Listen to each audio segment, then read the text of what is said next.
गोस्वामी तुलसीदास जी और रामायण की रामचरितमानस की चौपाई में बहुत ही सुंदर बात कहते हैं कि तुलसी काया खेत है मनसा बयो किसान, पाप पुण्य दो बीज है बुवे सुलूने निदान। तुलसीदास जी कहते हैं कि हमारी जो काया है, हमारा जो शरीर है, वो एक प्रकार का खेत है और हमारा जो मन है वो एक प्रकार का किसान है। मन रूपी किसान पाप और पुण्य रूपी दो प्रकार के बीजों को बोता है। उसी प्रकार हमें जीवन में शुभ और अशुभ फल की प्राप्ति होती है। यही बात तुलसीदास जी कहते हैं रामायण में कि कर्म प्रधान विश्वर जी राखा, जो जस कर ही सो तस फल चाखा। जिस प्रकार हम कर्म करते हैं उसी प्रकार हमें शुभ और अशुभ फल की प्राप्ति होती है। दोस्तों, नए साल की शुरुआत होने वाली है लगभग एक महीने के बाद 2024 की, लेकिन 2024 से पहले का एक महीना दिसंबर 2023 मकर राशि वाले जातकों के लिए कैसा रहेगा? क्या कुछ रहेगी ग्रह गोचर की स्थिति और नवग्रह किस प्रकार शुभ और अशुभ फल देने में सक्षम होंगे, यह सब हम जानेंगे। दिसंबर 2023 दोस्तों, ये जो राशिफल है आपकी जन्म की राशि चंद्र राशि पर आधारित है और अगर आपको अपना लग्न पता है तो इस कार्यक्रम को, इस राशिफल को आप अपनी लग्न राशि के अनुसार भी देख सकते हैं। इसमें आपके लिए सटीकता अधिक रहेगी। तो मकर राशि वाले जातकों के लिए, उनके भाग्य के लिए, उनकी शिक्षा के लिए, स्वास्थ्य के लिए, दांपत्य जीवन के लिए, उनके संतान के लिए, वैवाहिक सुख के लिए, भाग्य, करियर और बिजनेस के लिए दिसंबर 2023 कैसा रहेगा? सबसे पहले बात करते हैं दिसंबर 2023 के शुरुआती दिनों की। आपके लग्न के स्वामी बनते हैं शनिदेव। अगर आप लग्न के हिसाब से इस राशिफल को देख रहे हैं या फिर राशि के हिसाब से इस कार्यक्रम को देख रहे हैं तो राशि के स्वामी बनते हैं शनिदेव।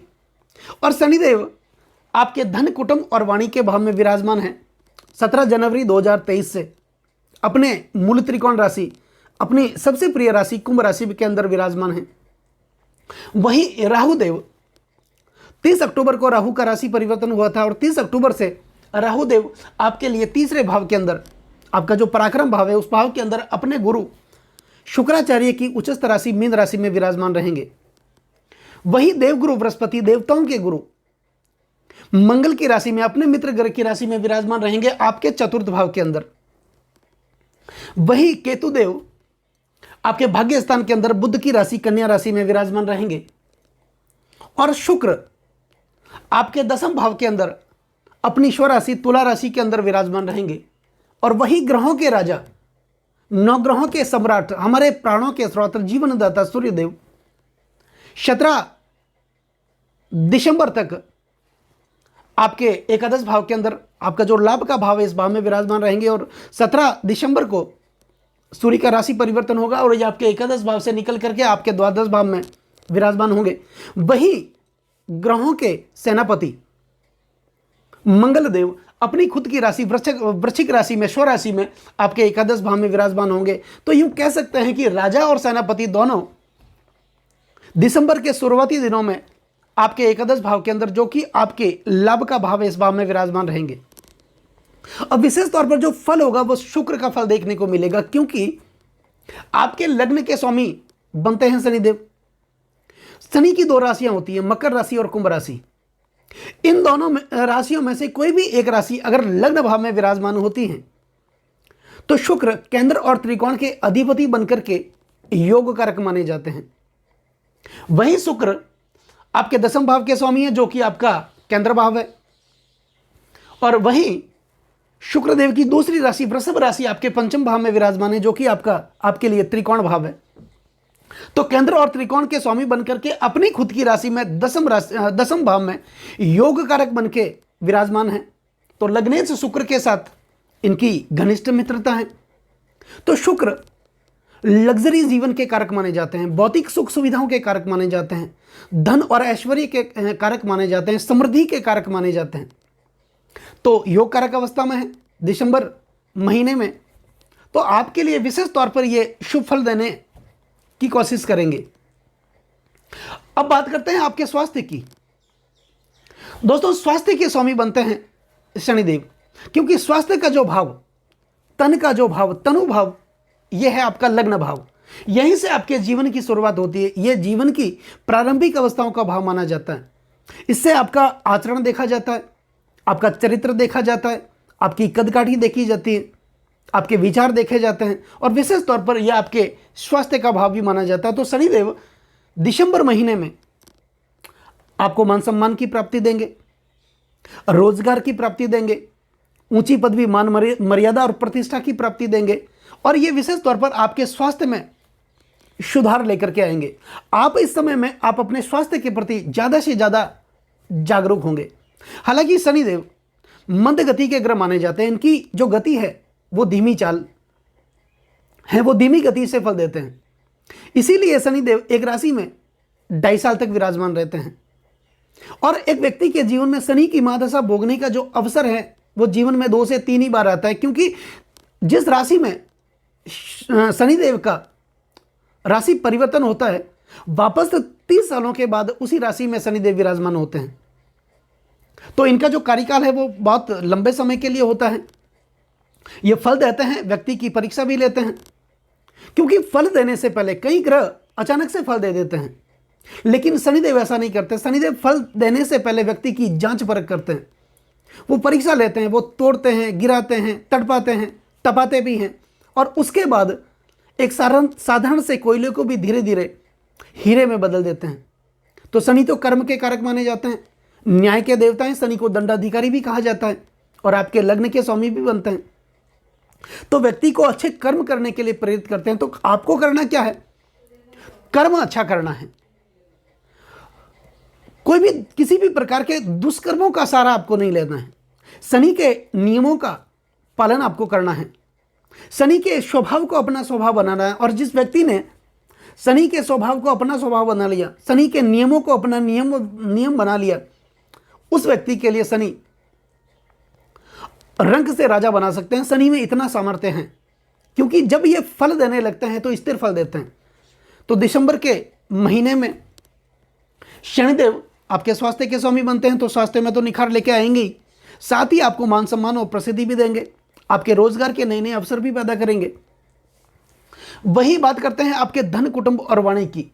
तो यहां पर स्वयं शनिदेव विराजमान हैं। तो यहां पर यह आपके कौटुंबिक जीवन का भाव माना जाता है। तो शनि अपनी मूल त्रिकोण राशि में विराजमान है, अच्छी स्थिति में है। तो आपके पारिवारिक जीवन में एक प्रकार का सामंजस्य लेकर के आएंगे।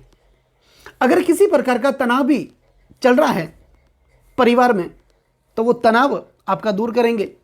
वहीं कोर्ट कचहरी के चक्कर में आप पड़े हुए हैं, संपत्ति विवाद में आप पड़े हुए हैं, तो उसमें आपको राहत मिलने की संभावना है, क्योंकि शनिदेव तो न्याय के कारक हैं।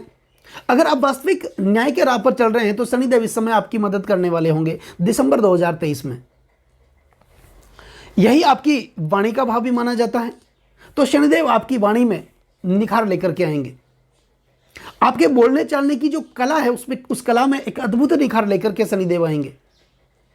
और यही भाव आपकी आर्थिक व्यवस्था का भाव भी माना जाता है। तो आपकी आर्थिक स्थिति अच्छी देखी जा सकती है, बशर्ते आपको अच्छे कर्म करने हैं, सत्य बोलना है, लोगों की मदद करनी है, और अपने जीवन में धर्म के प्रति आपको आस्तिक बनना है। शनिदेव आपके लिए दिसंबर महीने में अच्छे परिणाम देने वाले साबित होंगे। वहीं राहुदेव आपके तीसरे भाव में विराजमान है। दोस्तों, तीसरा, छठा और 11वां भाव, इस भावों को त्रिषणा भाव कहा जाता है, और इन भावों में राहु का रहना अत्यंत शुभ माना जाता है। तो यही तीसरे भाव में राहुदेव अपने गुरु शुक्राचार्य की उच्चस्थ राशि में विराजमान रहेंगे। तो कुल मिलाकर के यही आपके पराक्रम का भाव माना जाता है, आपके कॉन्फिडेंस का भाव माना जाता है, आपके बैंकिंग सेक्टर का भाव माना जाता है, ऑनलाइन जो आप कार्य करते हैं उससे संबंधित यही भाव माना जाता है। तो अगर आप फेसबुक से संबंधित, इंस्टाग्राम से संबंधित, यूट्यूब से संबंधित कोई अर्निंग करना चाहते हैं या कर रहे हैं, तो राहुदेव इस समय आपको अचानक शुभ फल की प्राप्ति देंगे, क्योंकि राहु जीवन में अचानक से फल देने की शक्ति को बढ़ा देते हैं। अचानक से घटनाओं को गठित करने का जो कार्य करते हैं वो राहु ही करते हैं। अब देवगुरु बृहस्पति आपके चतुर्थ भाव के अंदर, सुख भाव के अंदर आपकी प्रत्यक्ष संपत्ति का जो भाव माना जाता है, भू भूमि भवन मकान और वाहन का जो भाव माना जाता है, वही चतुर्थ भाव माना जाता है। यहां पर देवगुरु बृहस्पति मंगल की राशि, मित्र ग्रह की राशि में विराजमान है। अब बात करते हैं आपके लिए आपके वैवाहिक सुख की। दोस्तों, वैवाहिक सुख, दाम्पत्य जीवन, पति पत्नी का जो भाव माना जाता है, और विशेष करके यह भाव यौन संबंधों का प्रतिनिधित्व करता है। आपके पार्टनर का, भागीदारी का जो भाव माना जाता है, सप्तम भाव माना जाता है, और दसम से दसम होने के कारण यह आपके कार्य क्षेत्र का भाव माना जाता है। तो शुरुआती दिनों में इस भाव के स्वामी बनते हैं चंद्रदेव। चंद्र मन के कारक माने जाते हैं। और लग्नेश आपके बनते हैं शनि। शनि और चंद्रमा, इनके बीच ज़्यादा बनती नहीं है। तो कुल मिलाकर के इतनी कोई ज़्यादा तकलीफ होने वाली नहीं है। फिर भी पति पत्नी के बीच एक सामंजस्य जला करके आपको चलना है। ईगो की समस्या अगर दोनों में से किसी एक को है तो आपको छोड़ना है। दोनों को एक दूसरे की भावनाओं की कदर करनी है। अगर पार्टनर के साथ कोई व्यवसाय करते हैं, वहां पर किसी प्रकार का छोटा मोटा मनमुटाव भी चल रहा है, तो मिल बैठ करके आप उस प्रकार की समस्याओं का आप समाधान कर सकते हैं। तो कुल मिलाकर के ज़्यादा कोई बड़ी समस्याएं होती हुई दिखाई नहीं दे रही है। अब बात करते हैं आपके भाग्य स्थान की, आपके भाग्य की। तो यहां पर आपके भाग्य के स्वामी बनते हैं बुध। दोस्तों, बुध जो कि आपके द्वादश भाव में विराजमान है, बुध की स्थिति अच्छी नहीं मानी जाती है। हालांकि आपके द्वादश भाव में विराजमान बुध है और बुध की एक ही दृष्टि मानी जाती है, सप्तम दृष्टि। और द्वादश भाव में विराजमान होकर के इनकी जो सप्तम दृष्टि जा रही है, वो आपके रोग रण और शत्रु छठे भाव का ऊपर जा रही है और अपनी खुद की राशि मिथुन राशि पर जा रही है। तो यहां पर भाग्य से संबंधित थोड़ी बहुत रुकावटें पैदा हो सकती है, थोड़ी बहुत कार्य करने में आपको दिक्कतें हो सकती हैं। तो इस समस्या का समाधान आप खुद कर सकते हैं, क्योंकि ज़्यादा बड़ी समस्या नहीं होगी। बुध की दृष्टि अपनी राशि पर है। यहां पर यही भाव आपके धर्म का भाव माना जाता है, यही भाव आध्यात्म का भाव माना जाता है, और यही भाव आपके पिता का भाव माना जाता है। तो पिता पुत्र के अंदर छोटा मोटा कोई मनमुटाव भी है, तो इस मनमुटाव को आप मिल बैठ करके आप दूर कर लें। अब बात करते हैं भाग्य, आपके कैरियर की। तो करियर का जो स्थान होता है, करियर का जो भाव माना जाता है, वो आपका दसम भाव माना जाता है। तो दसम भाव में शुक्रदेव खुद योग कारक बन के विराजमान है, आपके केंद्र और त्रिकोण के स्वामी बन करके विराजमान है, और लग्नेश के परम मित्र ग्रह माने जाते हैं।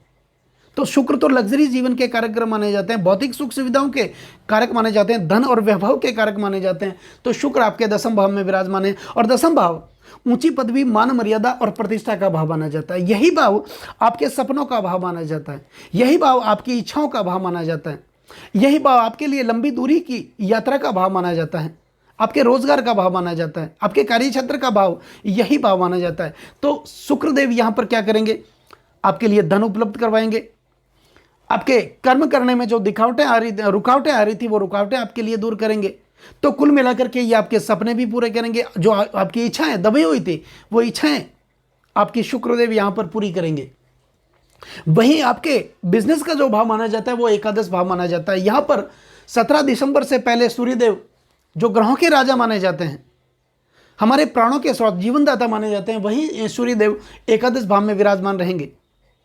और इनके साथ ये जब ग्रहों के राजा है, तो मंगल ग्रहों के सेनापति है। और मंगल के बारे में अक्सर कहा जाता है, तुष्टो ददाति साम्राज्यम रुष्टो हरति तक्षणात्, कि जब मंगल प्रसन्न होते हैं तो जीवन में साम्राज्य दे देते हैं।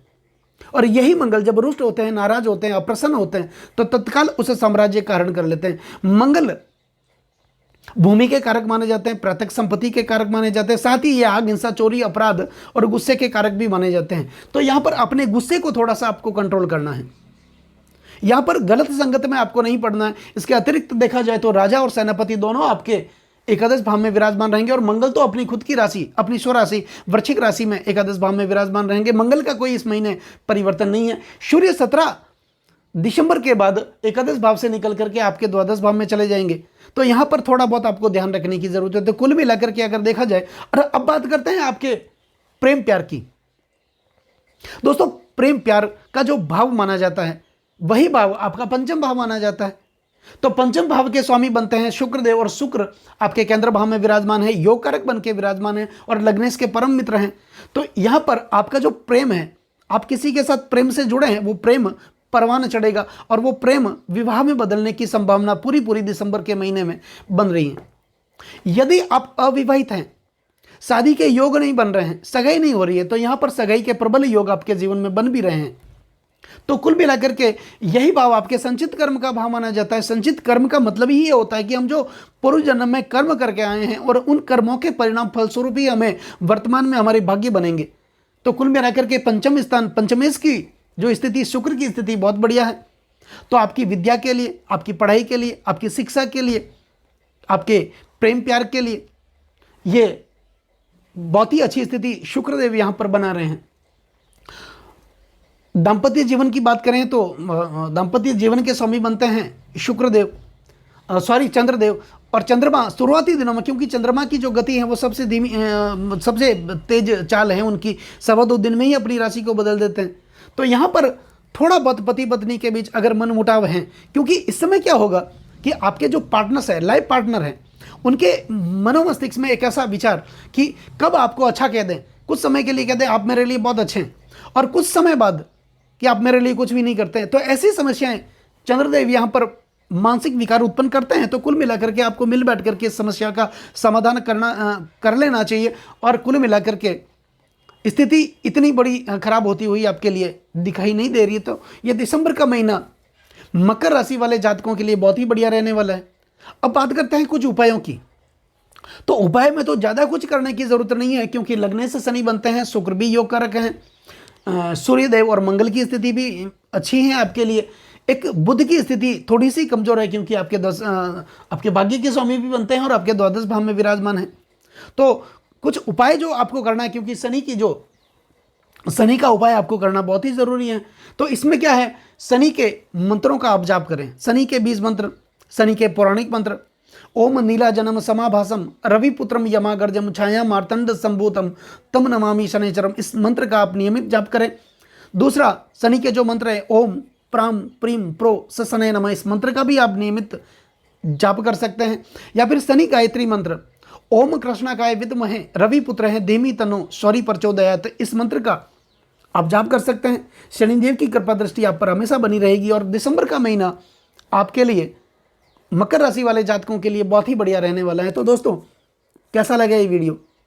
अगर ये वीडियो आपको अच्छा लगा हो, मेरा समझाना आपको सार्थक लगा हो, मेरा तरीका जितना मुझे आता है आपको मैंने समझाया, वो तरीका अगर आपको अच्छा लगा हो, सार्थक लगा हो, तो आप वीडियो को शेयर ज़रूर करें आगे से आगे। बेल आइकन बटन को दबाना बिल्कुल भी ना भूलें, ताकि मेरे आने वाले और भी नई नई वीडियो के नोटिफिकेशन आप लोगों तक पहुंच सकें। और चैनल को सब्सक्राइब ज़रूर करें। नमस्कार दोस्तों।